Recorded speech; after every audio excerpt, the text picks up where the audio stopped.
All right.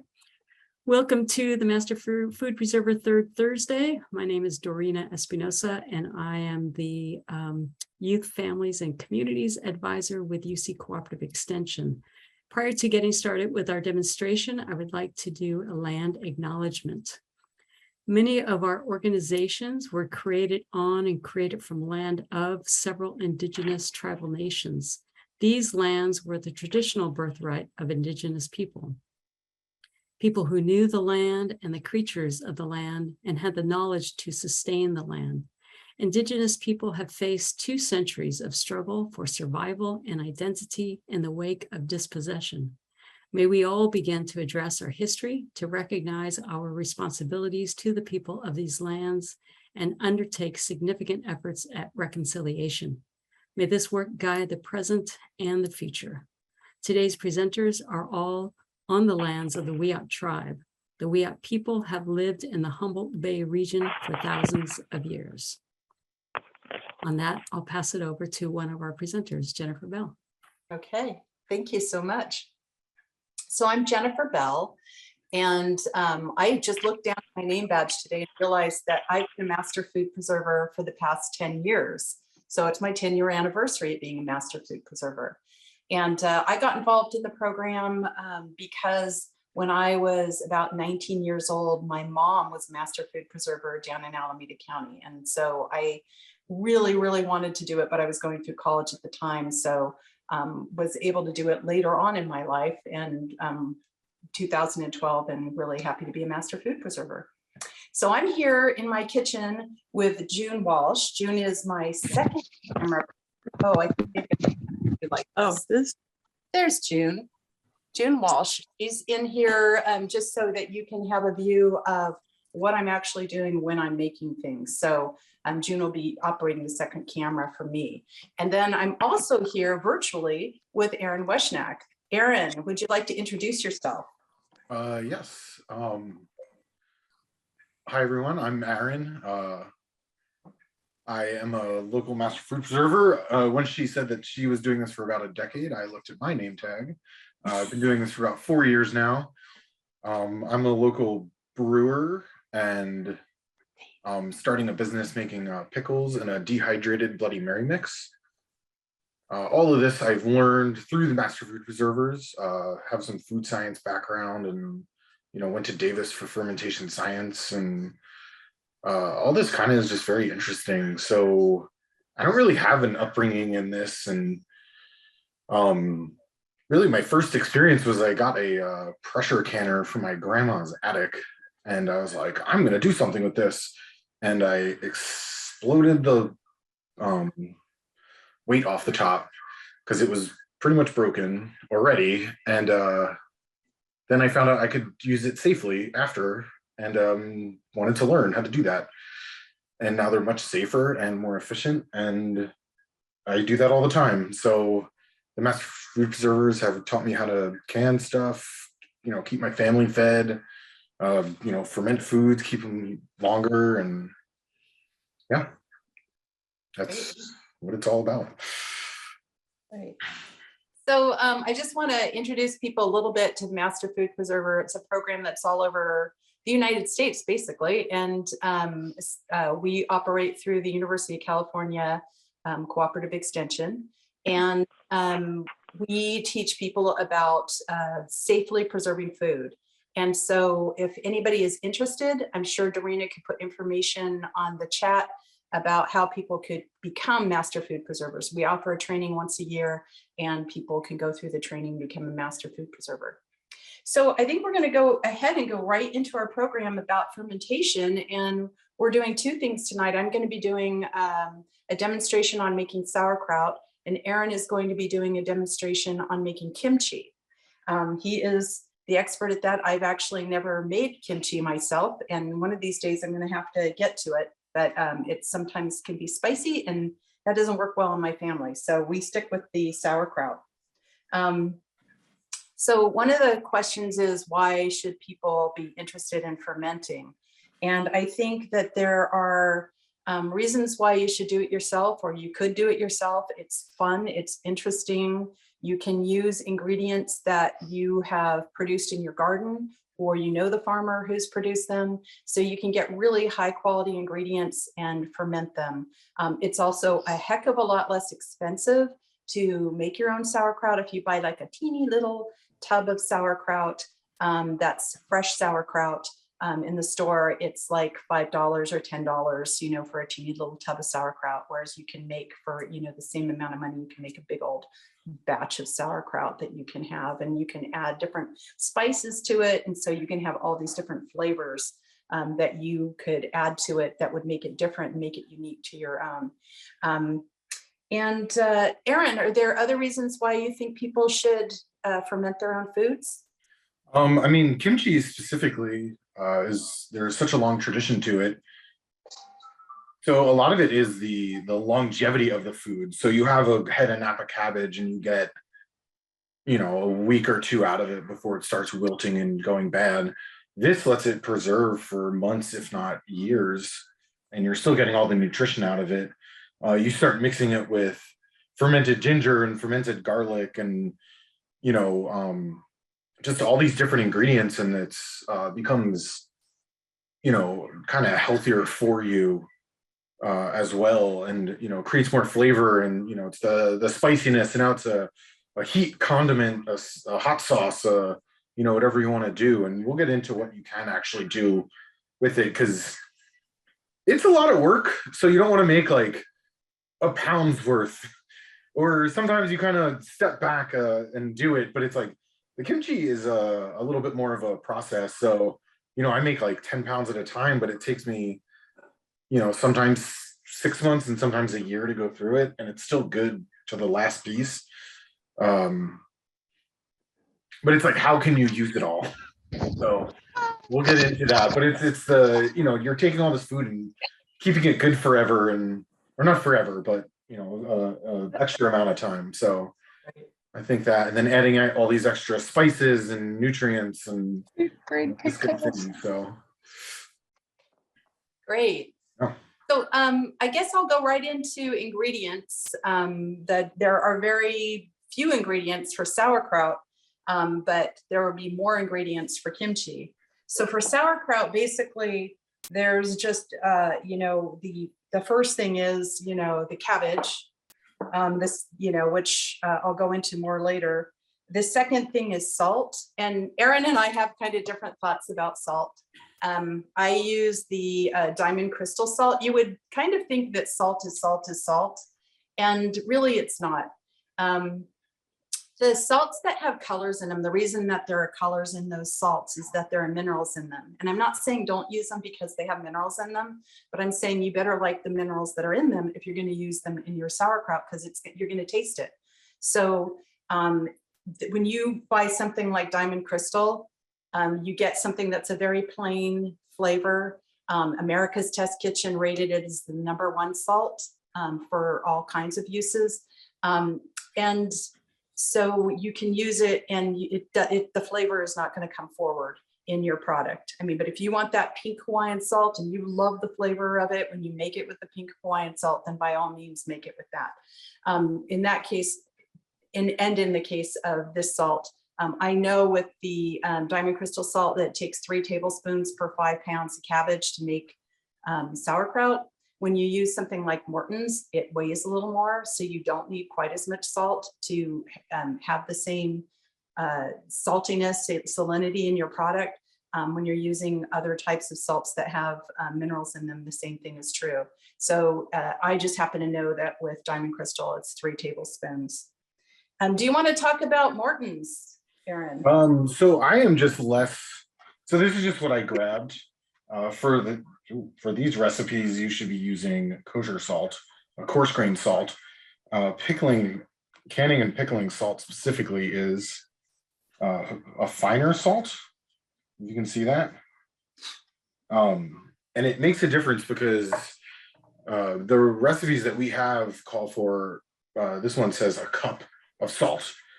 Well, a cup of salt, when it's fine grain, weighs a lot more than a cup of coarse grain salt. And the same thing for what Jennifer just said. You need to use 3 tablespoons per 5 pounds Well, that is a significant difference when it's fine grained salt to coarse grained salt, the weight of it. So you really need to make sure that you're using the correct type of salt, no iodine. Honestly, I know that you have your favorite salt. I kind of just have whatever I use. I don't really taste the difference in it, but I have made it with like the pink Himalayan salt, and I do taste the slight flavor difference in that. But if it's like just kosher salt, I don't taste it personally. As far as other ingredients, for the kimchi, for the spiciness, we have this. I don't know if you can see that too well. So this is called gochi goru. If you literally just search Korean chili powder, you'll come up. I buy this on Amazon and I use it in everything. So I get 3 pounds at a time. You can buy less than that. I think they have it at a couple of the stores around here, but you know, we kind of live in a little bit of a desert of rare ingredients. And then glutinous rice flour is another kind of oddity ingredient, hard to find. The glutinous rice is a sweet rice. And then they grind it up and make a flour. So it's steamed and then dried and then ground into this. And we'll get into what it's used for. I already ground it up, but it's a daikon radish. And I put that through the meat grinder on the coarse attachment. Like I said, ginger, if you've never seen ginger before, just in case. I actually always get more and then I plant it. And then when I need it, I just kind of like rip off the chunk I need and clean it and do what I need to do. And then I do some carrot and garlic. Carrot's not in there, don't tell anyone. And then we have green onions, a little bit different. We have the Napa cabbage. So this is a quarter. It's just, I wanted to show you how you cut it. And then you would cut this into 2-inch segments. There's this nice little paste that you make out of the gochi goru and the rice flour. And then the last one, Jennifer, don't be jealous. This is my homemade fish sauce. So you want to get, this is a weird one because even though it's so little in the recipe, you want to get a very high quality product. So if you just go to your local Safeway or local food store, literally the difference between like the $2 tiny jar and like the $5 or $6 bigger one, or going to the Asian food store and buying the like good one that's you know, in Chinese or in Korean, the flavor profile of it is so much different and it's so potent that it really does make such a huge difference in the final product. So I like to make sure I get that, you know, a little bit extra. It's like, it's a teaspoon and it's, you know, the jar will last you for years and years and years, honestly. So. All right. The other thing that I didn't mention yet, and that is water or brine. So brine is basically water mixed with salt. And so we had a little conversation about like, how do you get chlorine out of water? And really the best way to do it, I went online and found that boiling it for like 15 minutes will drive the chlorine out of there. So chlorine is something you put into water so that you don't get bacteria growing in it. So we're going to try and grow some bacteria. So we want to make sure that we don't have something that's going to kill bacteria. So another thing that you can do, which is what I do, is I just use filter. I feel like I've never had a failure. I don't know that it gets 100% of the chlorine out, but it gets enough out for this purpose. So that's the brine. So let's go into equipment. Aaron, do you want to go ahead and start talking about equipment? Yes. So I know that I said that I would talk about the 2 different airlocks. I could not find the other one. Oh, I have that. I have that. I have a 3-piece also. So I have one of these. You have one of these, right? Yeah. I have one of these. And yeah. So this is kind of your standard. Go to your home brew shop, buy it on Amazon. Airlock. You put a little bit of water in the bottom. Put this in there. Do that. Then in a jar, there's a couple different types of lids. So you can drill a hole and put a little grommet in there. I actually bought these special silicone gaskets. that go in there and create a little bit of a better seal on that lid. And this just slides right in there. And then the CO2 from the fermenting food can get out, but no oxygen can get in. And that is the key. The oxygen will grow mold. And you don't want that because mold is bad for this. Yeah. Some other things, I bought these a long time ago. I kind of use them just to like drink water now. Same thing, you can, sell these corks and that airlock sticks in there. Bought these. Erin, can you pick those up so that the camera can see them? This in the jar. I'm showing both of Aaron's cameras. Do you not see that? I think you had a chat asking to see those things. Which things? Never mind. I think, Just keep going. yeah, I think you're okay. Okay, I just want to make sure everyone's got everything. So Yeah. These, I'm not a huge fan of these. Me The mason jar ring screws down, and this is for a wide mouth. You have to just make sure that it's really set on the ring. And if it's not, then it kind of misses the glass and you get a bigger opening. But this is a little one-way valve. And then I actually have a friend that just will stick an airlock in there. Some things like, if we're just talking about fermentation in general, I'll put a coffee filter over the top of a jar if I'm doing like kombucha and it needs the air exchange back and forth. It just kind of depends on what you're doing. You need gas to come out, and a lot of times you don't want air to come back in. It just depends on what you're fermenting. Was that kind of it? Did you have anything more, Jennifer? I'll talk about a couple of things too. So when I do fermenting, I use this sort of an airlock, and it's just like what Erin described, where you put some water in it and the gases come out, they go through the water and then they come out the top. There are actually holes in this piece. They're little tiny holes in there, and then the gases come out of that. So these seem to work really good. I generally ferment in a crock. So I do 5 pounds at a time, but I started working with the jars. And so I started working with this. So what I also use is I have a weight. So you want to weight down the product, and you'll see this. We'll go through this one at a time. That this will hold the product down under the liquid. And that's a mantra that you will learn. And that is, under the brine and all is fine. If you keep your product underneath the brine, the liquid that is produced either by the vegetable or the brine that you pour in there, then everything will be fine. Your food is going to want to ferment. It wants to do this process. It's not like you're going to really have to force it. It wants to do this, and you just need to get out of the way. So you do everything right to start with, and then you go for it. The other thing I have, is this thing. It's called a muddler, and it's something that you use to push down the cabbage in the jar, because you're not going to be able to get your fist. Well, if you have a fist the size of mine, you're not going to be able to get your fist in the jar, but this thing will be able to fit in the jar. So that's called a muddler. You also need a gigantic bowl. And I don't mean a big bowl, because if you watch cooking shows, you see people do things in a bowl this size, and you're like, could you get yourself a bigger bowl? Because you're going to have to toss it. And it's like, yeah, sure, you could maybe fit 5 pounds of cabbage in that bowl, but you're not going to be able to toss it. And then the cabbage is going to end up everywhere. So get yourself a giant bowl, and you're going to need a scale. There it is. So these are pretty inexpensive scales. They're maybe $20, and they're really great. You just it's worth having it, because there's so many things that you should be weighing.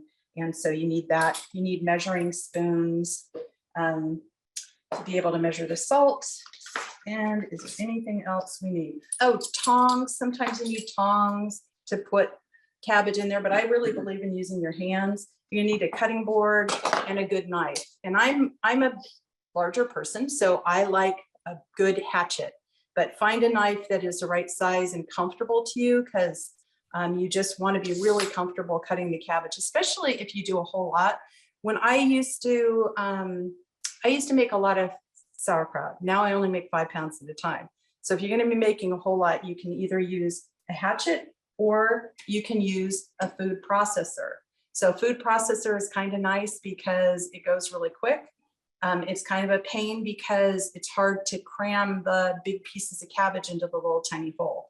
So I don't mind cutting 5 pounds of something. To me, it's kind of zen. You just get in your zone and you cut and cut and cut. But if you want to do a lot, or if you want real consistent pieces, you can use a food processor with the slicing blade. So it's got the slicing blade, not the grating blade, but the slicing blade. So those are pretty much the tools, I think. And then you've got the recipes. I think Dorina sent everybody the recipes. So you're good to go with that. So you'll watch what we do tonight, but you don't have to pay a whole lot of attention to writing things down. You'll have the recipes to be able to use. And I have a few, sorry. Oh, go I ahead. have a few more tool or things that I have also. Okay. I just want to go over it really quick. Dorina wants to switch the cameras. There we go. So I use food grade buckets. So you can fit like 10 pounds of cabbage in this without any problem. And then for the kimchi, I pretty much buy 10 pounds of Napa cabbage. And then by the time you're done with everything else, this is really good. It's an airtight seal. The only gas that comes in and out is here. We already talked about mason jars, but it's like, you know, you have so many different sizes. This is a 24 ounce, you have 32 ounce, you have 64 ounce. You can get real tiny if you wanted to do something different. For certain things, like I just got these nice kitchen shears. So it's like the knife is great for these green onions, you know, to just kind of get little pieces off or to cut them kind of quickly. I do a lot of peeling, so to have a nice sharp peeler. Talked about the measuring spoons and stuff. So this one is my muddler.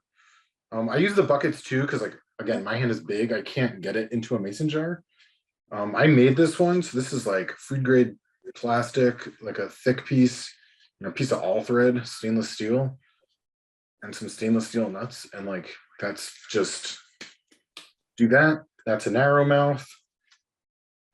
So you can really use anything. One of the guys in the program just bought a spatula at a thrift store and bent the head of it, and that was it. It's, you know, I have a 6-year-old who can pack food into the jars also. Again, nice big bowl because you're gonna want to mix. But also you have things like this, you know, go to, what is it, the chef store now? Yeah. When I started with my cabbage, it filled this morning. To drain it, I have this little drainy mesh bag. I tie it on a rolling pin and it's just been draining. It drains because you're not putting the salt and letting the salt and the water mix in the jar. This is what's called a dry ferment. So you're getting all the water out beforehand, and now this is salted cabbage, and you're mixing it with this paste and putting it into a jar. So it's a different process. That is like 6.5 pounds of cabbage. It filled this morning, and now it's just that. You need some big containers sometimes. Right. Yeah, but like I said, we have that it's called the chef store, right? Yep. The chef supply store. I think it's funny to call it. I just like to call it, you know, the place that used to be cash and carry. I know everybody. That's what everyone calls it. The place that used to be cash and carry. Yeah, you know, sharp knife, good cutting board, but again, big. You're like, I got 4 huge heads of Napa cabbage like this, and it's like, if I have a tiny little cutting board, what am I doing? I can't really function with that. I need a space. It's like if you ever bake and you need to like knead out dough or make you need an area. So pre-prep for it. You don't want to start working and be like, oh man, I don't have the space to do any of the things I need to do. And Yeah, then 'cause a good fourth of the cabbage is going to end on the floor anyway.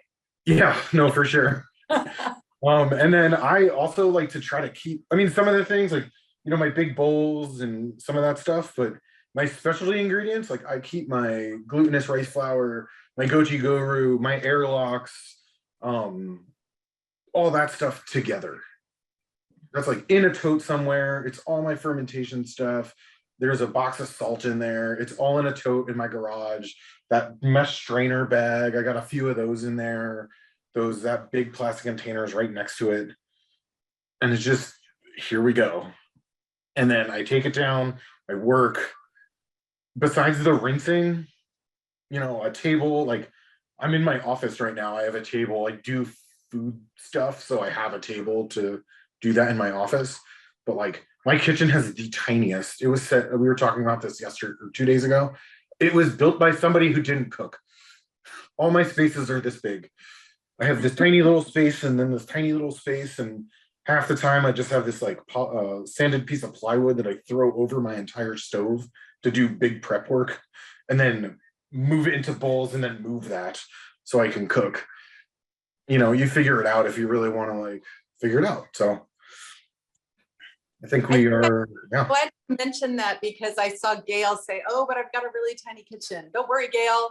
You'll be able to do it because Aaron does it in his small kitchen spaces. So you'll be fine.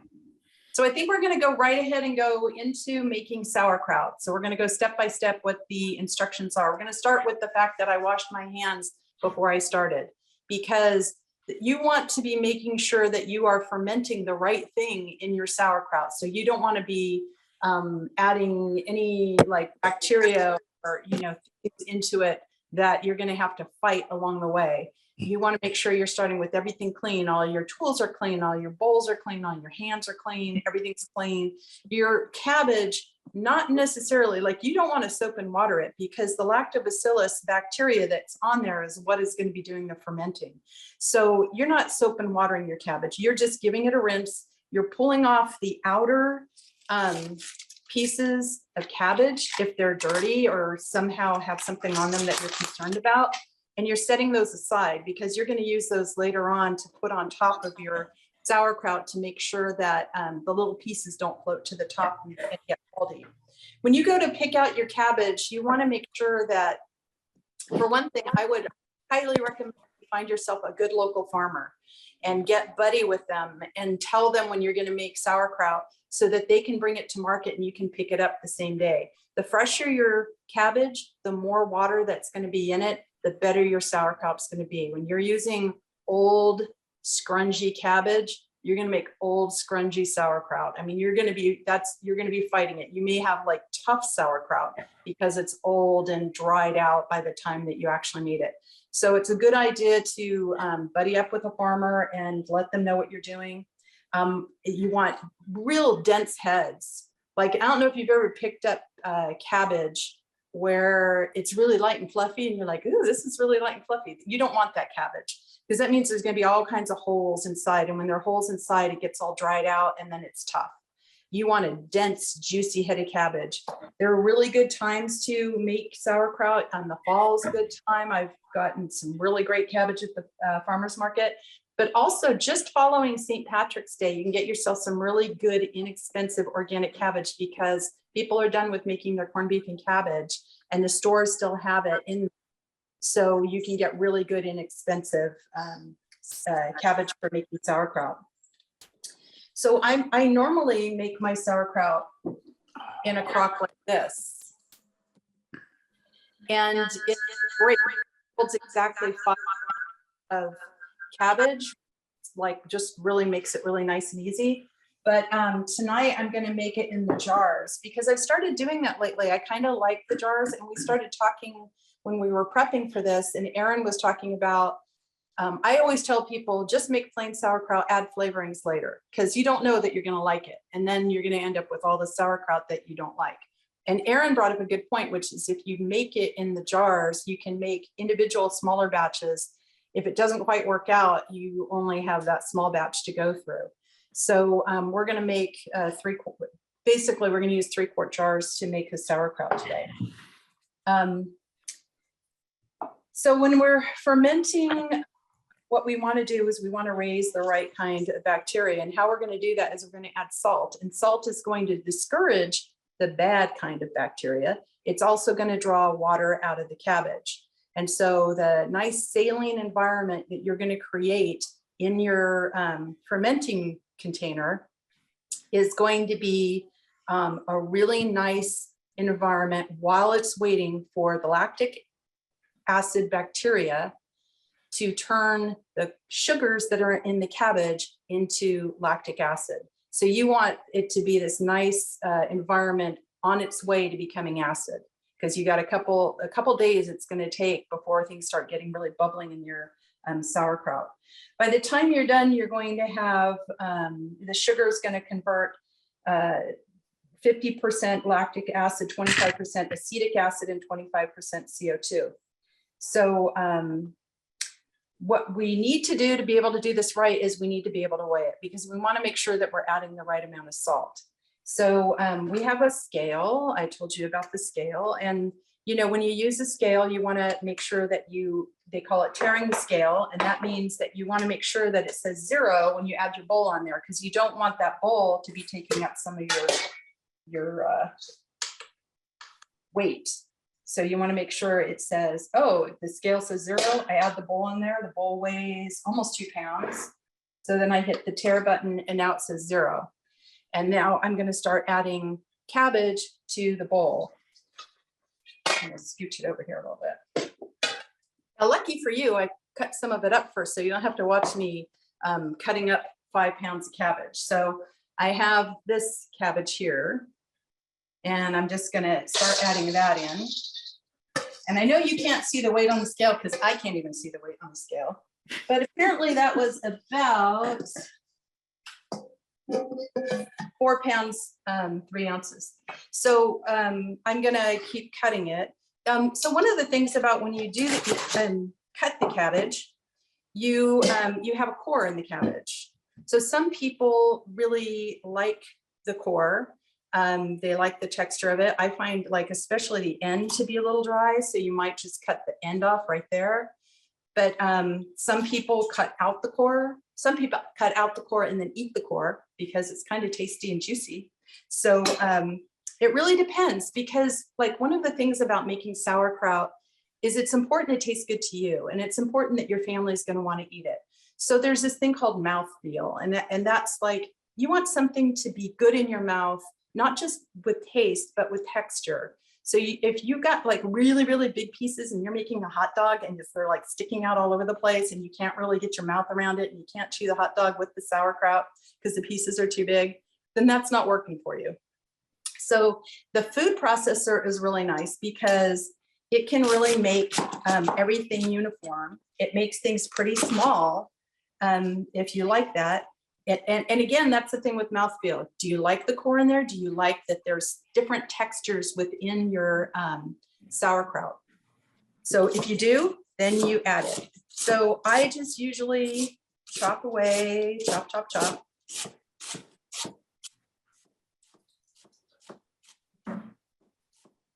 And then I'll add it. Aren't you glad you're not watching me chop? I always have this like fear that I'm going to be like, do that Julia Child Saturday Night Live thing, and I'm going to chop my finger off right in the middle of this, and it's just going to be, ah!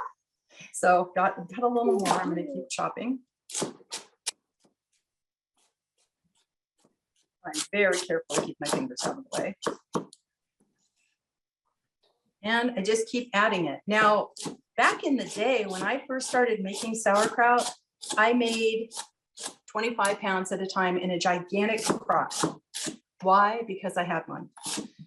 I did not eat lots of sauerkraut, but I did make lots of sauerkraut because I had this gigantic crock to fill. I only did that a couple of times. And what I did was I canned the sauerkraut afterwards. And when you can sauerkraut, you kill any living, if you're eating sauerkraut because you're eating it for the probiotics, once you've canned it, you've killed it. So that's just something to keep in mind.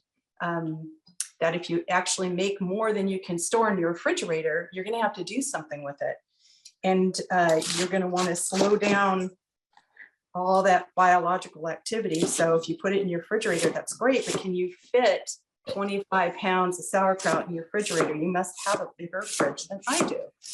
So it is possible to can sauerkraut, but I have to say I don't. And if you're a person who, like so many people, I doubt you're here because you don't like sauerkraut, but there are so many people who say that they don't like sauerkraut because when they were growing up, they ate what was really pickled cabbage. It was pickled and it was canned, and you bought it in the store. You didn't buy it in the fresh aisle like you would buy this. You would have to buy this in a fresh refrigerated aisle in the store. You would just buy it off the shelf. It would be limp and it would be sort of revolting to me. I don't know, I'm just saying. But oh, there we are. We're at 5. In fact, I gotta take a little bit out. That's about right. All right. So I have my 5 pounds of cabbage. And then this is just so easy, you know, it just seems like it's kind of crazy we're teaching a class and doing it because it is so easy to do, but there are things you learn along the way that you may as well pass it on to somebody else so that they can make it easier. So I'm using my my diamond crystal salt. I put it in a little jar so it's handy and I don't have like so much of it. And I'm not like really careful so much. It's a big quantity. 3 tablespoons is pretty much 3 tablespoons. I don't slide a knife across it. I just make sure I get pretty much 3 tablespoons. 2, 3. Okay. That's 3 tablespoons of salt. And then you want to toss it. And as you toss it, you will feel it will start to get wet. Because like I said, the salt, one of its jobs is to draw the water out of the cells of the cabbage. It's fun to do if you haven't done it. It feels really good. And already I want to show you what my hand looks like. See, already that's water coming out of the cabbage. So what I'm going to do, once I get this completely tossed and I feel like all the salt's been worked through it so that each little bit of cabbage has salt in it, then I'm going to pack it in the jars.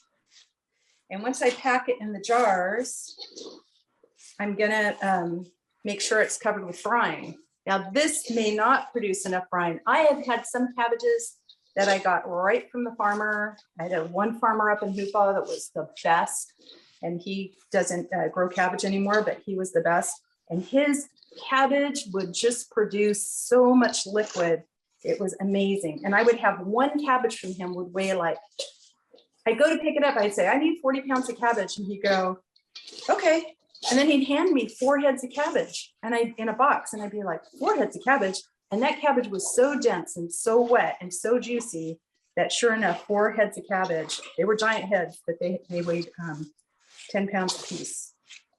These cabbages weighed about 3 pounds a piece. And you always want to buy more than the 5 pounds, because you're going to have the pieces that you, this is so much fun. I just want to keep doing it.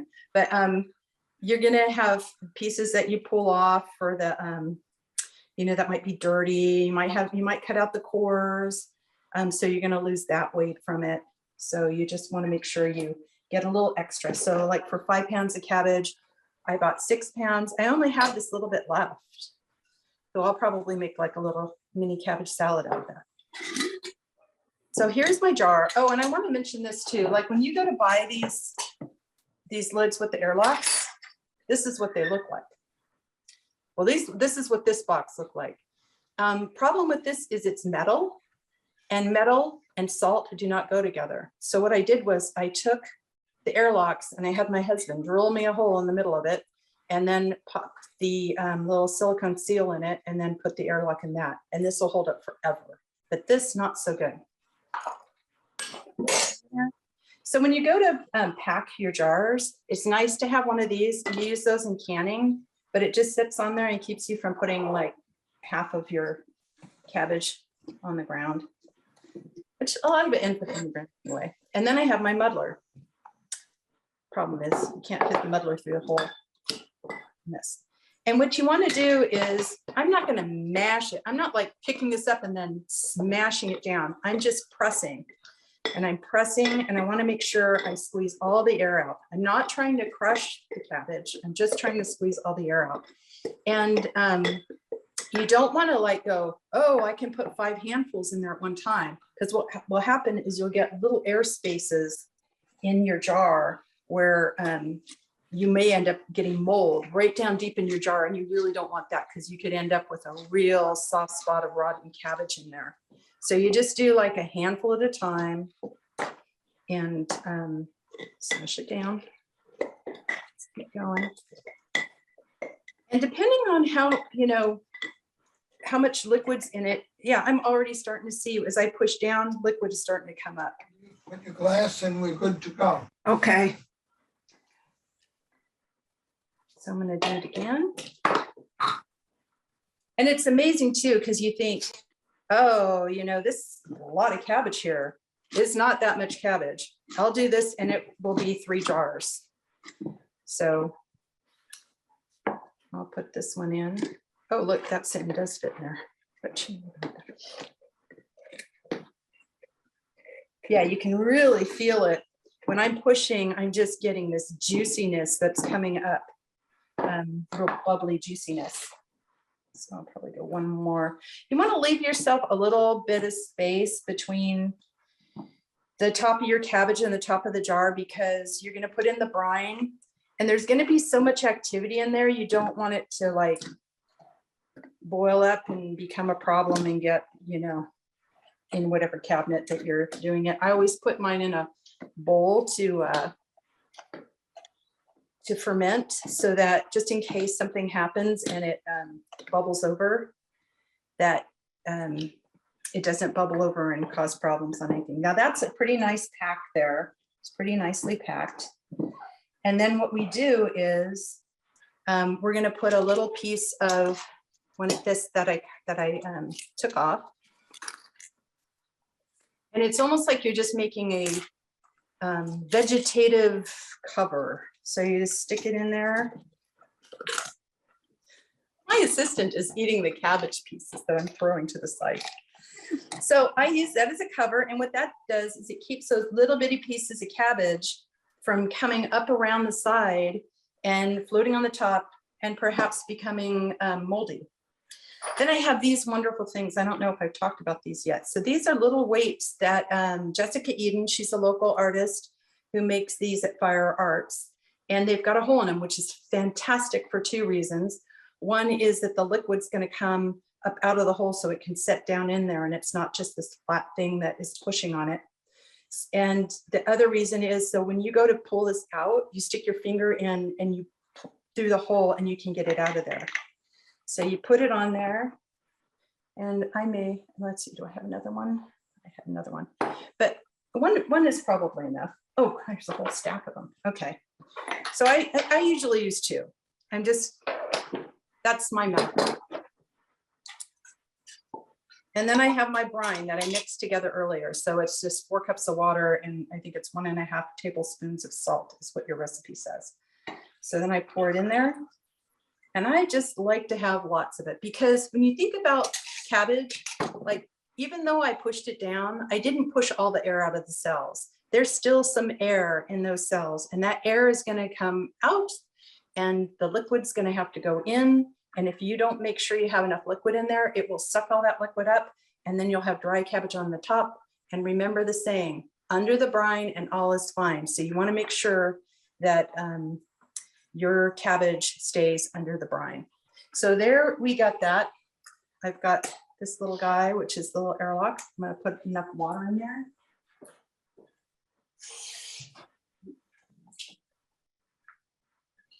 There's like a line on here, it tells you how far to fill it. And then you just screw it on. And then you put this on, because this has got the holes in it. And so the gas is going to escape from there, and it's going to keep it a relatively oxygen-free environment, and it's going to allow the carbon dioxide to leave. So I'm going to go ahead and I'll do these the other ones later. You don't have to watch me do all three. So that we'll have plenty of time for Erin. And I wanted to say a couple of things. If you're using this container, you want to put your you put your cabbage in. You use these weights. These weights go on top. Very nice that they're in two different pieces, because it's a pain when you have a single piece lid in a jar like this, because there's a lip under here. Put these in, make sure you got plenty of liquid. And then with these, there's a trough up here. So rather than having a plastic airlock, you fill this trough with water, and the air will actually build up, the gases, the carbon dioxide will build up. And this one, does it have There it is right little, there. it has a little lip there. I'll hold it for you to get right up there on it. So there's a little indent in there, and the gas bubbles will come out. So you'll be like walking through the room, and all of a sudden you hear bloop, and you'll know that the gases have built up, and then they came out in a little jet. And then sometimes it will smell like gases. So sometimes it will smell like farts. Yeah. So a lot of people do this and, put it in their garage. You want to make sure you have it somewhere where it's relative. I feel like it's important to have it somewhere relatively cool. So if right now you live in Willow Creek or Hoopa or Southern Humboldt, it's toasty this summer. I don't think your sauerkraut is going to ferment very fast. I find that sauerkraut that ferments more slowly, for me, has a better flavor. There are several different lactobacillus at work in it. It's not just one little lactobacillus. There's one, they come, they populate, they eat, they fart, they die. The next one comes along, and they all do different things. And some of them go eat specifically the sulfur compounds in cabbage. And so your end product is going to be less bitter. So the slower they go, the better. Your final pH of your product is going to be about 3.5, so it'll be pretty tart. That's another thing that's very personal. Like, I know when mine is done for me, but yours for you is going to be something different. Some people really like tart sauerkraut. Some people do not like super tart sauerkraut. So you're really going to have to, know. People ask me, how long does it take? It could go in 3 weeks. It could go in 7 weeks. I've done it in the garage in the winter time, or the fall and the winter time, and it's really cool in there, and it can take 5 weeks. 7 weeks, I've never seen that. I would say 3 to 5 weeks, you're probably good. What happens if you get scum on your sauerkraut? And usually it's yeast, and if it's yeast, you can just scrape it out. If your product is at all gushy, slimy, smells not good in a way that's like, sauerkraut has a funky smell to it. So there's no getting around that, but it shouldn't smell like garbage. It shouldn't smell bad. It should smell like sauerkraut, a tart, cabbagey product. I've actually, I think it's one of the safest things that you can preserve.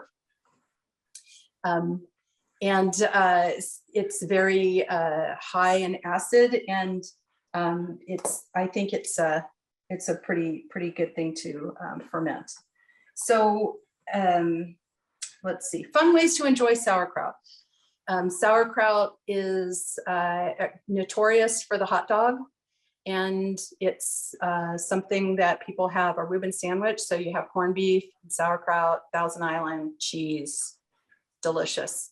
I've done just a cheese and sauerkraut, and I make like a sandwich, and then I put it in my waffle iron, so it gets all those little pieces get all crispy, crunchy in it, and then your cheesy, gooey sauerkraut, so delicious. It's like all the best things about a Reuben. So there are lots of recipes online that you can use sauerkraut in, and you can also just make it as you need it. You don't have to make like a big batch. You can make, if it's 5 pounds of cabbage, 3 tablespoons of salt. It's 2.5 pounds of cabbage, 1.5 tablespoons of salt. So you can do the math, and as long as you have that ratio that way, you'll be fine. So that's pretty much sauerkraut. And so I wonder if we should answer sauerkraut questions and then move on to kimchi. Yes, I think that's a fabulous do that. idea. Okay, so look at that, beautiful. So beautiful. So let's see, what's the ideal temperature you like to ferment your krauts for a slow fermentation? Yeah, I'd say under 70. I've done 60. I probably, when garages can fluctuate quite a bit, but if they've got cement floors, not as much as they would if they were wood. But I would say probably 60 is good. 60, 70. You start getting over 80, and then I think things start going really, really quick. You start getting up close to 100, and good luck. I've never done a little. I've done a little research on this. Yeah. So anything over 70, you start getting a lot of yeast fermentation, and the yeast actually softens up the cabbage as Good well. point. So the colder you can be, like 60, 65 is going to keep a crisper product as well. Great. On top of it, I have one of these, Oh, and I just like keep it near all my fermenting stuff. It's like right next to my kombucha, right next to like my fermenting honey and like all that kind of stuff. very good. So, yeah, Yeah. it could be like a 36-hour range, and Yeah, so very good. Good points, Sarah. Thanks. Are you able to use this recipe for different varieties of cabbage, like red cabbage? Oh, funny, you should mention that. So the kind of funny story with the Master Food Preservers is that when we first started teaching the class to the first group of trainees, we had a training manual. None of us had ever made sauerkraut. And so we had a training manual that said, don't use red cabbage, it will turn gray. And we were like, oh. So for, probably a year, we all had that mantra, don't use red cabbage, it'll turn gray. It turns the most beautiful shade of purple you would ever want. And yes, go ahead and use red cabbage. Yes, you can use it instead. Now, I have found that some of the other softer cabbages are softer. The final product is softer. So like the Napa cabbage and the Savoy, I would hesitate to use those if you want a really crispy, crunchy sauerkraut. That's been my experience. And that's just anecdotal. Thank you. Somebody was also asking about letting the sauerkraut sit. So this individual has made sauerkraut once. The recipe said that after tossing it to let it sit for 24 hours to draw out more liquid. Is that better than packing it right away? You know what? I am just lazy and I don't want to go back and look at this again. And so that's why I add brine right away. But I do know that there are many, many recipes that say that you just leave it sit and that moisture will draw out, and you can use, that will be the moisture that you use as your brine. And I think that's perfectly okay. I just want to be done with it. When I'm making it, I'm done. I don't want to check it in 24 hours and then put it in jars and that sort of thing. So that's my own personal preference. I think you already addressed it, but I'll make sure we ask again. Can someone use Himalayan pink salt for these recipes? Yes, but I would be concerned about the minerals. And Aaron said he has, and he felt that it tasted different. So it's not all sodium chloride. So technically, Right, the weight would be like with our master food preserver hats on, no. Have I done it? No. Thank you, Aaron. And moving on. Let's see, buckets, maybe Aaron, you can address. Were a few questions around buckets, on what buckets to use. I guess Safeway has some free buckets, but yeah. They maybe sell just- food grade buckets. You want to make sure they're food grade because the low acidity will not leach the chemicals from the plastic. And that is really all you're worried about.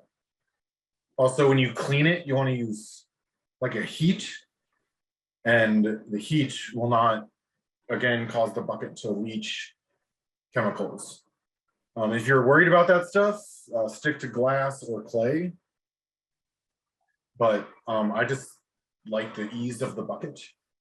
Great. Oh, and that brought up a good point for me. And that is, like, if you're using clay, make sure there are no chips in it, because chips are a place where bacteria can get lodged in there and they can end up in your product and cause contamination.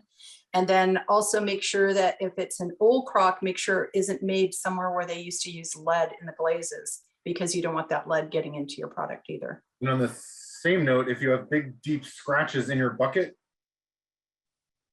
use it for something else.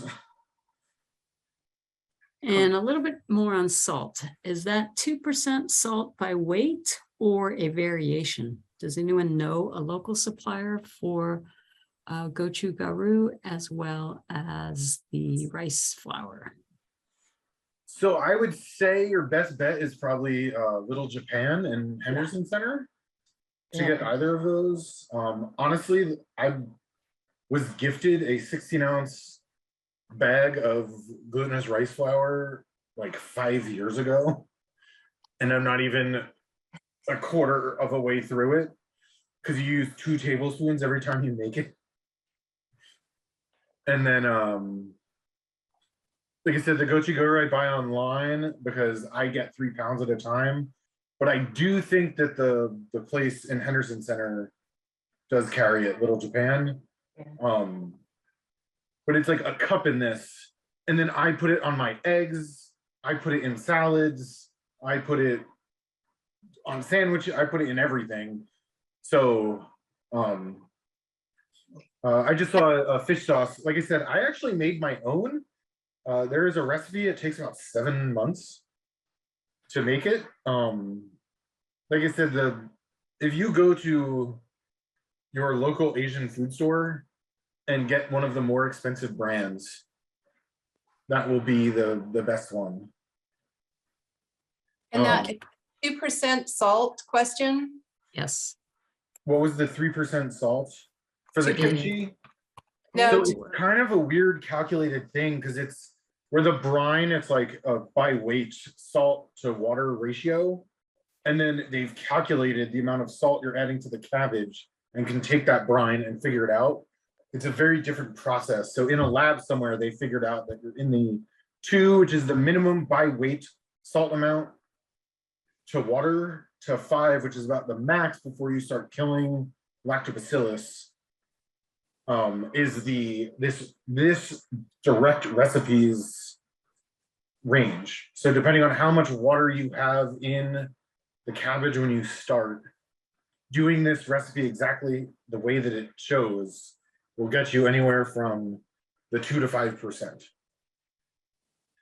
So it would technically be a 2 to 5% by weight of water in the piece of cabbage, but it's you can't measure that. That was like in a lab, they like evaporated it down, probably burned off everything else, and then like tested the weight of the inorganic salts left behind.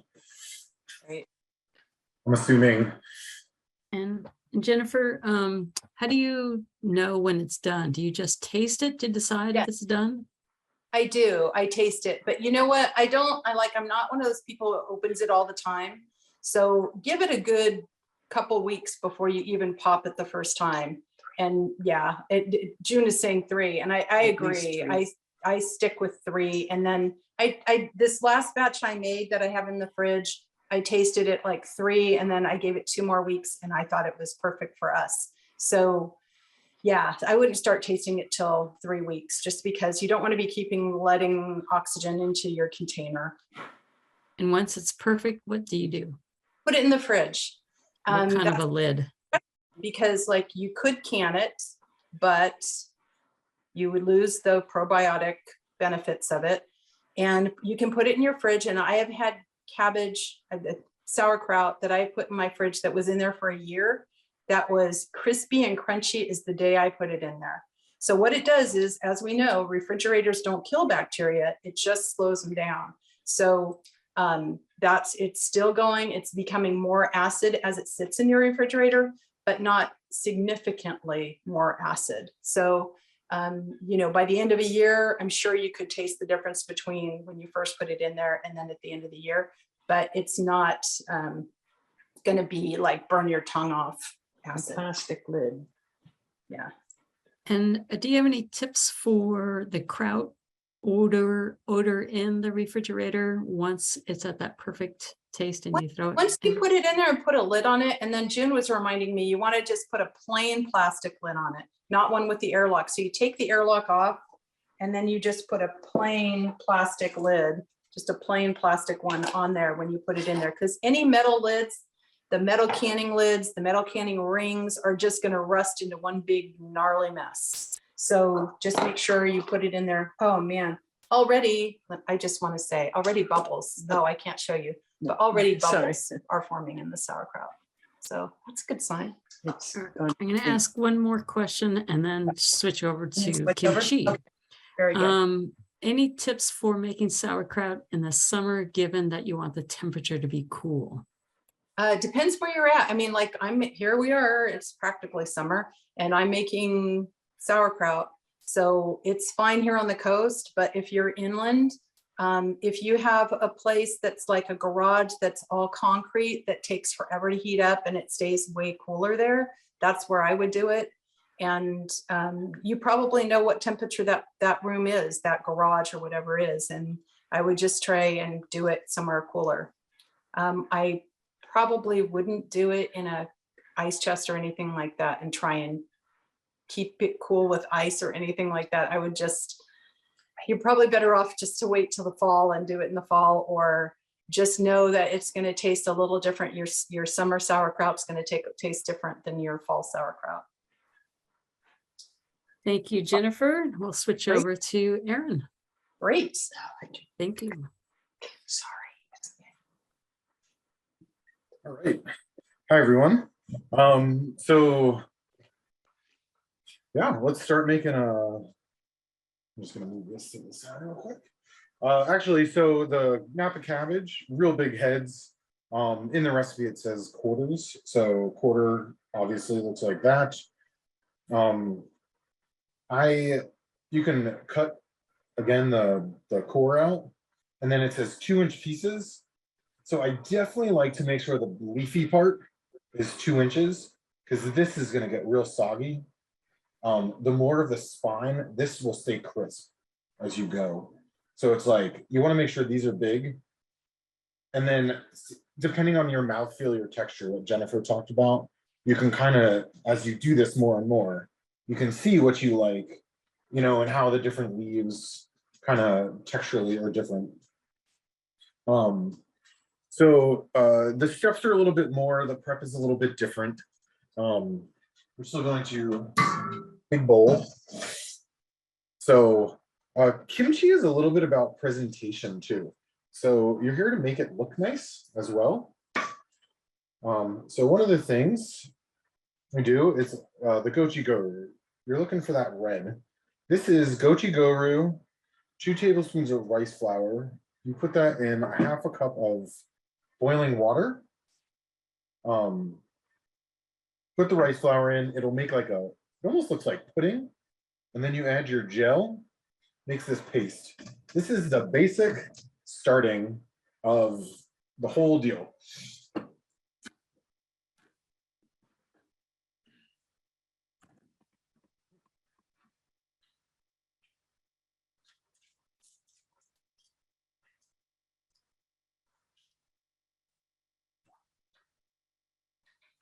I am now going to add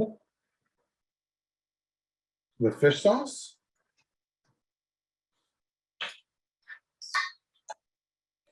You can leave the fish sauce out. The fish sauce definitely gives it a little bit more of an interesting smell as you're fermenting compared to, you know, the kimchi.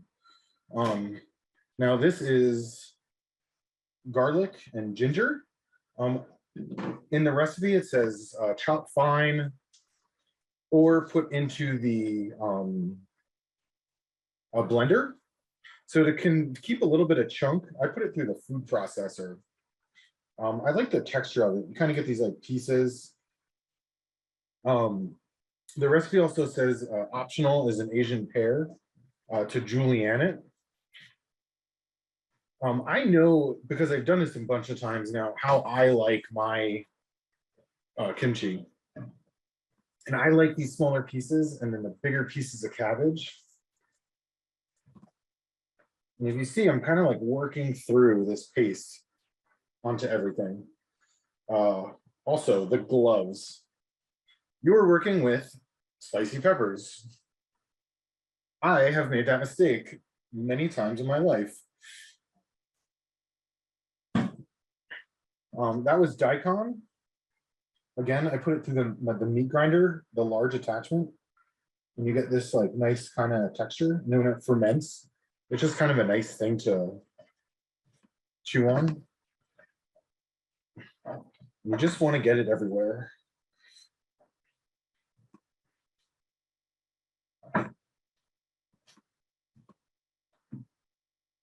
And again, large bowl.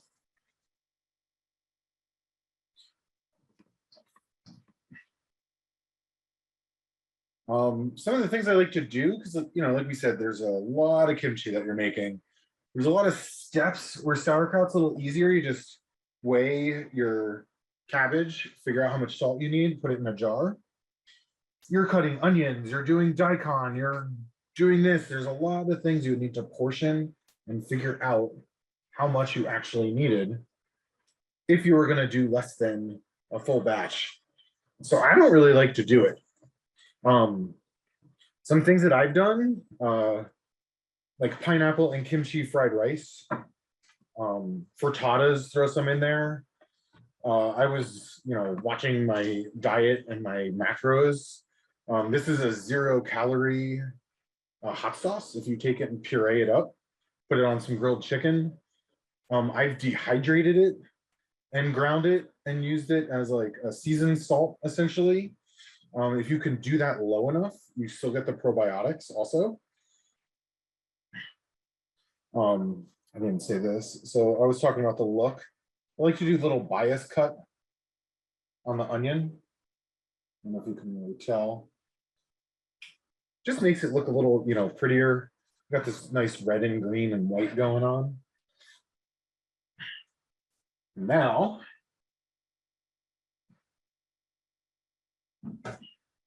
for the cabbage. The cabbage, like I said, this was 6 pounds of fresh cabbage. Kind of just whatever you want to do, you do. I'm gonna save some of this because I have another little project going on.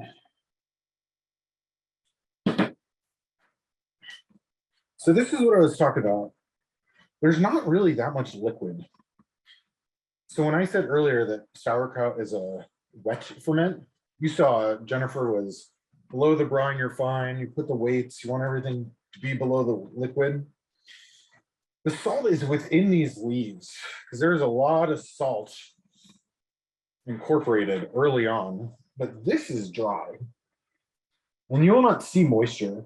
This cabbage gave up probably a gallon of liquid during the course of the day. So you take it, you chop it, you rinse it, you put it in a saltwater brine. You take it out, you drain it, you salt the whole thing, you let it sit for anywhere from 3 to 6 hours.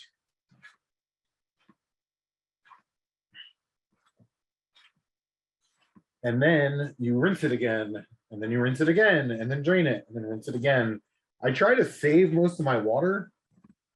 Some of the really salty stuff, like that first rinse after the salting, I don't save that one, but I will save it and put it into a bucket, and I like water my house plants and my outside plants because I hate wasting all the water. It's like rinsing rice. It's just so much water to use all the time for everything. So, I mean, there we go. This is, you just want to make sure that your every little piece is covered. Nice and spicy, got a little fish flavor, real gingery, nice and garlic. And this is the recipe exactly how it is on the sheet. I think I had a little extra daikon in there. Take this paper towel, wipe my hands. Nothing worse than trying to wipe creases in a bucket.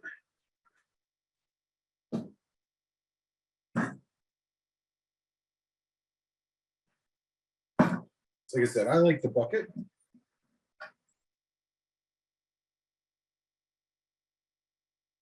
So we got our airlock, our little airtight lid.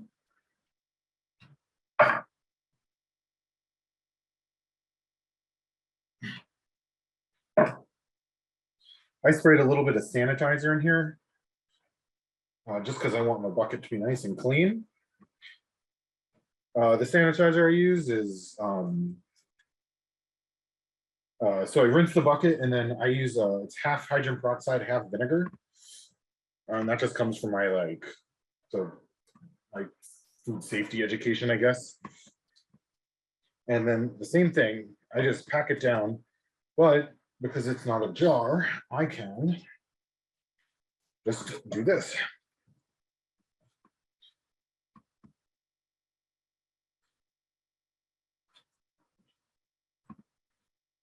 And again, if you look, there's not water and there's not going to be.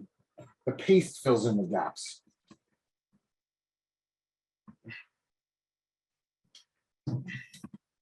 So now some differences. The sauerkraut, it was 3 to 5 or could be up to 7 weeks, depending on the temperature. Kimchi, they say, I like to give it a week, but they say it's ready in 3 days. I don't like it in 3 days. I like it, like I said, in about a week.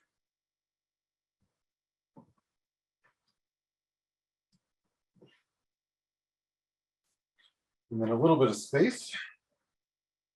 This is about 2/3 full. To the side. Wipe my hands off again with this. This is actually done with these gloves.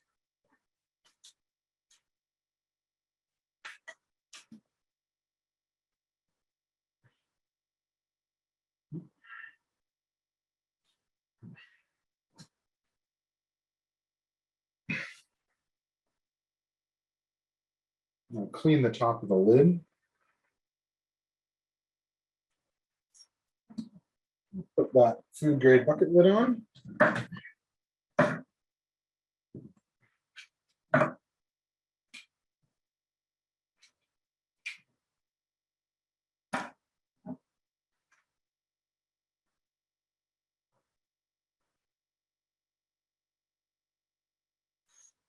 And then I don't have water right here, but I will put some water in there.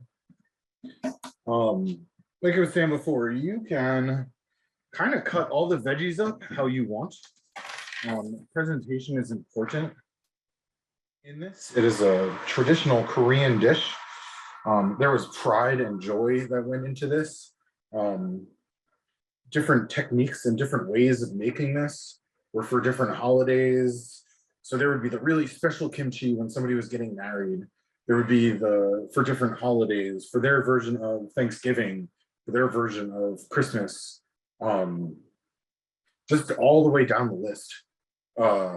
So it talks about, julienning the daikon. You can slice the garlic with the real thin with a knife or razor blade. You can do that with the ginger. You can go a little more ginger, a little less ginger, depending on your personal taste. As long as you keep within the ratios of that recipe, the salt and the cabbage are the most important part. So the way that you salt the cabbage and the way that you process the cabbage, it is now accounting for having the daikon and the garlic and all that other stuff in the proper proportion to now ferment and not allow anything else besides generally lactobacillus, but there's also the what is it called again? Weissella species is a really big one in kimchi. It's just another probiotic that naturally occurs in the kimchi compared to straight lactobacillus fermentation like sauerkraut. Real quick too, I just wanted to say the sauerkraut, way that I like to use sauerkraut is creamed sauerkraut. Like think creamed spinach, but just replace sauerkraut when you're making that. I do that for every St. Patrick's Day now, and it's delicious. So if you want to try something really weird and different, creamed sauerkraut is a delicious dish. So did we have any questions? Aaron, you had just mentioned about water in the CO2 little spout there. Can you say a little bit more about that? I know you don't have water there to place in there, but can you just talk about that? So you And can maybe even show us. Yeah. So again, it's the same as Jennifer did. There's getting a good view. It's a little hard to see, but there's a line. And you want to put liquid in there. So when the gas comes up, it bubbles through something. So if, let's just say you create a vacuum in the container, gas still needs to bubble back to be able to get into your container. Some people put brine, 3 or 4% brine in there. For some things when I'm fermenting, I put like vodka in there because, again, it's a sanitizer. And it's not going to ruin your food if a little bit of, alcohol gets in there. So you want to make sure that you put that in there before the fermentation starts. So pretty much when I'm done talking right now, that's the first thing I'm gonna go do is to make sure that I put some sort of liquid in there. Thank you. Do either one of you know about freeze drying kimchi or sauerkraut? It's delicious. Yeah, I've done dehydrated for both of them. Put it in, soups and backpacked with it and that kind of stuff. But I don't have access to a freeze dryer.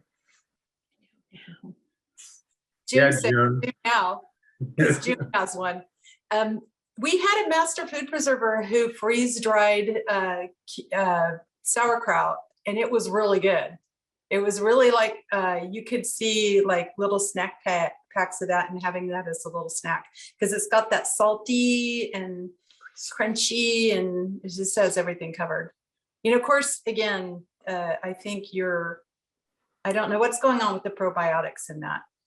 I think it's you freeze it and then you freeze dry. I don't know what point you kill them from doing that. I don't know. You're driving all the liquid out. I think you're pretty much killing them. Well, you would desiccate the bacteria technically, but Yeah. I don't know about the process of it's like sublimation. Like, I don't know if a residential one is quick enough. Oh, good point. Yeah, the Like, speed. there's probably a way to do it, but I don't know if like a residential freeze dryer does it. Yeah. I did just see a question about how long it takes to freeze dry the sauerkraut, or how long it takes to dehydrate it. It really, like, I squeeze mine to get as much of the liquid out as I can. Because if you don't, it, twice as long, 3 times as long. And then again, it depends on the temperature. So I have one with an adjustable temperature. If I just, set it to 160 and let it go, it's, a day and a half or whatever. If I want to try to maintain that bacteria and I do it at like 90, could be a few days. And again, it's how much did I squeeze it? How much do I move it around in there? Is my airflow good? Is the room it's in dehumidified? Great. Yeah. Good old Humboldt County too. The coast. So much. Dehumidifying in the winter is Yeah. a nightmare as well. So And can you share again, Erin, the brand or name for the fish sauce? I know you make your own, but maybe you mentioned one. Honestly, I don't really know one. It's like I actually just go to the store and buy the one that I can't read. One that's not doesn't have an English name. And that's usually the one that I get. I can see if I have a bottle here and I can show you. Okay. If you give me 1 second. And then Jennifer, We were busy. why would you want to dehydrate sauerkraut? Why would you want to?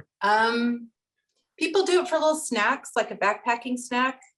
The freeze dried was really good. I have to say, I'm not as crazy about the dehydrated. It's good, but it's not as good as the freeze dried. So like a snack.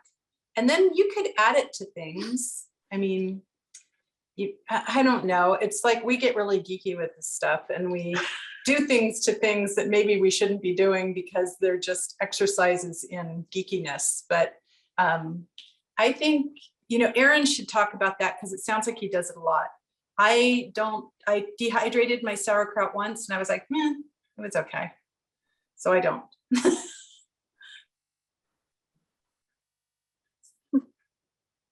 All right, thank you. And for those of you still on, I'm going to put the link for the evaluation of this third Thursday demonstration. So I did not have the fish sauce here. What I would tell you is like, don't buy like the Thai Kitchen premium fish sauce or like the Kinkoman's fish sauce, because even though they might taste good, I mean, they're not bad, but it's like spend that a little bit of extra money and get something that's like a super high quality. Use so little and it really creates such a flavor difference that it's worth just getting that like extra. Yeah, I think authentic flavor. I think more authentic flavor. Whereas other, commercial brands are like all balanced for what they expect an American palate would be. Yeah. So. Oh, and somebody had asked for the link to the recipe, so I'm not sure if everybody got the recipes. Yeah, you can send me an email. I'll put my email again in the chat, but I believe I sent everybody the recipes and handouts. And I will also post them on the Master Food Preserver webpage. Oh, somebody's like a rogue like us. They want to know about other things they can add to the sauerkraut. At this point in time, this is the recipe that the University of California has tested to make sure that it's safe. We have asked them and would love to have them give us recipes that just deal with bulk of poundage of vegetation, so that we could say 5 pounds of vegetables, 3 tablespoons of salt. That's what I would like to see them tell us. But they have to actually make these things and test them and make sure that nobody gets sick. And then they have to have the staff to do that. They have to have the money to test them. So we really only teach this recipe. But I do have some suggestions for books. My favorite, every time I think I'm going to look at this for like 2 minutes, I go down a rabbit hole and I'm just gone. I'm just Love gone. that book. I want to do everything in this book. It's the Noma Guide to Fermentation. It is just has the wackiest, coolest stuff in it. These folks are from up in Applegate, Oregon, really nice couple who've been doing, they started out at the farmer's market making sauerkraut and selling it there, and then found that it was too boring to make the same kind 2 weeks in a row. So they just started making all kinds of things, and then people would come to the farmer's market and they wouldn't have what people wanted. And so they decided to write a book instead. And then they've gone on to write many books about food. It's called Fermented Vegetables. It's the Shockies, Kirsten and Christopher. And then there's, of course, Wild Fermentation, Sandra Katz. These are the 3 that I use the most. And I think they're really good resources. You have Art of Fermentation? I don't have that one. So that's like the Sandor Katz, like the Five. history book Yeah, The science-based one. yeah, I know, I need to get that Different one. recipes. So if you want a little more of the science of the bacteria and the history between humans and it and like all that, that's a really good one as well. So I have a question for Aaron. What was kimchi before the Spanish took chilies around the world?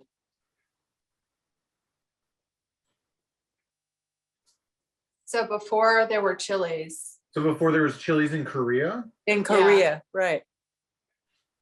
That's a good question. probably pickled cabbage with vegetables and Yeah.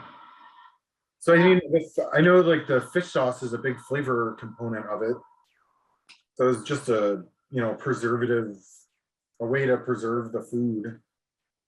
and then there are those kimchis that have all the like fish in them or shrimp or all Yeah. kinds of meat and they're just, yeah, all kinds of stuff. Yeah. It was like when you go to an authentic Korean restaurant that just got the little shrimp that they've dehydrated, or the dehydrated shrimp that you just rehydrate, and that's the salt to the table. And it's my favorite thing in the world. Yummy. Well, Jennifer, I'll just, oh, go ahead, um, please. this is Liana. I remember when we took the training for the MFP, Zeal was really emphasizing that if you're doing sourdough culture or wine or mead or anything else that's fermenting, that you have at least 12 feet of space away from them Oh, so they don't cross contaminate. So I've had that problem. Yeah, I've okay, lost. I just thought, I remember that. I Thanks didn't for remember. mentioning that. So yeah, I have found that you want to keep your sauerkraut maybe not near your, probably your, I don't know what it would do with your sourdough starter, but I have mine in the fridge. But like kombucha for some reason was really sensitive in my house. And when I put it in with my my wine that I was turning into vinegar, bad things happened and it died. Wait, So the kombucha and the vinegar mother? yeah. Huh. Could have been coincidence, but it really happened exactly when I put it in the same room, Oh, right? for sure. Yeah, and somebody else had it happen too. So can't say for a fact, but it's been my experience. It's funny, I do those two things right next to each other. Okay, then maybe I need to try it again. Kombucha and wine vinegar. I'll tell you my trick. So I bought this this roll of it's called Merv 13 filtration fabric, and it filters out viruses and smoke and pollen and everything else. And I literally use that as like, instead of a cloth, that to cover my kombucha, Okay. cover my vinegar, so it lets air in and out and like nothing else. Yeah. Say the name again. What is it called? The filtration level is Merv 13. And that's, you can buy it in like rolls of fabric. And I use Thank butter. you. You're welcome. And like I bought it from the air filter in my house, the furnace filter, like it's like that. So I use butter muslin and I think more stuff's getting through. yeah, I mean, this is like the highest level of filtration before like HEPA. So Of course you do. I'm fancy like that. You are fancy. Well, good. It sounded like, I mean, I had a good time. I finished up the other jars while we were at break. And so, yeah, we've got lots of sauerkraut to enjoy here in my house. Yeah, I got lots of kimchi. Oh, and that's the thing I've got to say that I miss about not doing these in person is sharing, letting you guys taste it. Because what we would normally do is have a little cup that would have the kind that's pickled cabbage. And then we would, which they call sauerkraut. And then we would have the fermented sauerkraut that one of us would have made, and we would let you taste them side by side. And then you would, those people who would say, I hate sauerkraut, would generally say, oh, this is sauerkraut. It's not what I'm used to. I'm used to this other little thing. And you know what? If you like the other little thing, that's fine too. I mean, some people, it's a nostalgia thing. They're used to, that's what they had on their hot dogs, and that's fine too. I don't mean snobby about it. Before too many people leave, I want to shout out to Jennifer and Aaron. Thank you so much for giving your time and passion, sharing your passion with our master food preservers and others in our community who are into fermentation, like the two of you. And you're getting lots of accolades here in the chat. Thank you both so much. Well, thanks. If somebody wants to unmute and ask some questions, now is the time. And if you're going to go off and make your sauerkraut, that is fabulous as well. Silence. Yeah. Jennifer, it's Liana again. Huh? One of the tricks that Zeal taught me was to put my quart jar in a bowl or a container because it will burp itself out and make a mess. And I Yep. forgot the first time, and boy, was it a mess. Yep. Yeah, So just a little hint. Yep. I always put mine in a bowl. I learned the hard way too. I put it in because I had 3 or 4 jars. So I put them in an aluminum tray. And Oh, the acid ate through the aluminum. yeah. So don't do that. Yeah. And it just boggles me too that they sell these. This is what the airlocks are supposed Is to it go. stainless at least or no? What? Is it stainless steel at least or no? I don't know. What does it say? Oh, maybe it just doesn't say. We're just not going to say. Yeah. It's probably aluminum, which is Yeah. great. It's gonna, and even, yeah, it's just bad. Good times. Yeah. So I have a All right. question. I have a question. You talked about chlorine being in the water and then minerals in the Himalayan salt. Okay, but Yeah. sometimes your tap water's got minerals in it. And Mhm. if you boil that to get the chlorine out, you're actually going to increase those minerals like iron or things in that water. So That's a really good point. I would be tempted if I had a real higher iron water, like I had well water that was really high. I had well water in Ferndale when I lived there that would come out of the faucet just brown. oh, And I would go to the store and I would buy bottled water, not